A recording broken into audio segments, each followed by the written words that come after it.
I think what's most important is for the public to be aware that Ellies and Africa Surge had a relationship where Africa Surge was the local manufacturer and supplier, as well as the fact that we are the manufacturers and designers of the likes of Wonder Plug and in fact all the other Surge range.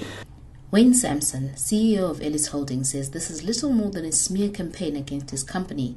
Mr. Samson insists that his is not the only company making surge protection plugs that are similar to those produced by Africa Surge. You can see there's a big smear thing against Ellies. See the plug?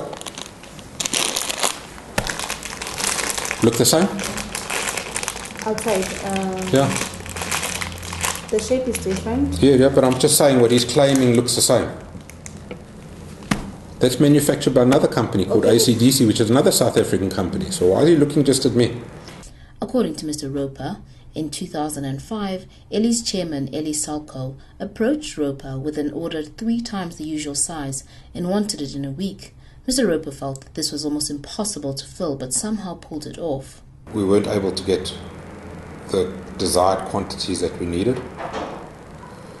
We tried to encourage him to have a look at big manufacturers overseas to try and get it done, which he didn't want to do. And it was a matter of either we lose supply of the product because we couldn't fulfill orders or look for alternative manufacturer. In hindsight, again, I think part of it was a strategy. We retrenched about 125 staff that lost their jobs because of this. We had to renegotiate around the lease agreement and try and get ourselves out of the lease agreement. We had suddenly all these extra tools and equipment and all these benches that we now no longer had use for. But obviously this was capital outlay to get us to that point to support Ellies.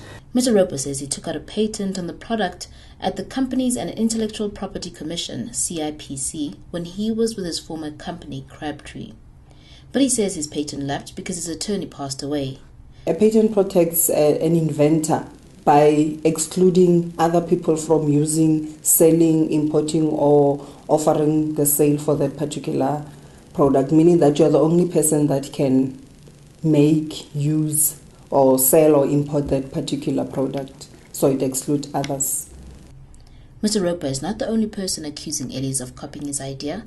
Rick Hamilton Brown, founder of TES, which used to make inverters for the company, says he also fell victim to Ellies, but because of its size, was unable to take the bigger listed company to court. We used to make inverters for Ellies right in the beginning, and we used to deal with Ellie himself. And we sold him hundreds of inverters. And then, no, the price was too high, so we stopped supplying him. And then we realized that what he'd done is he'd actually copied ours and was making it locally. But Ellies is too big for us to fight, so we didn't bother. It was so bad that Wayne, you know Wayne, the CEO now, he phoned us one Christmas to ask us if we would supply him the metal boxes.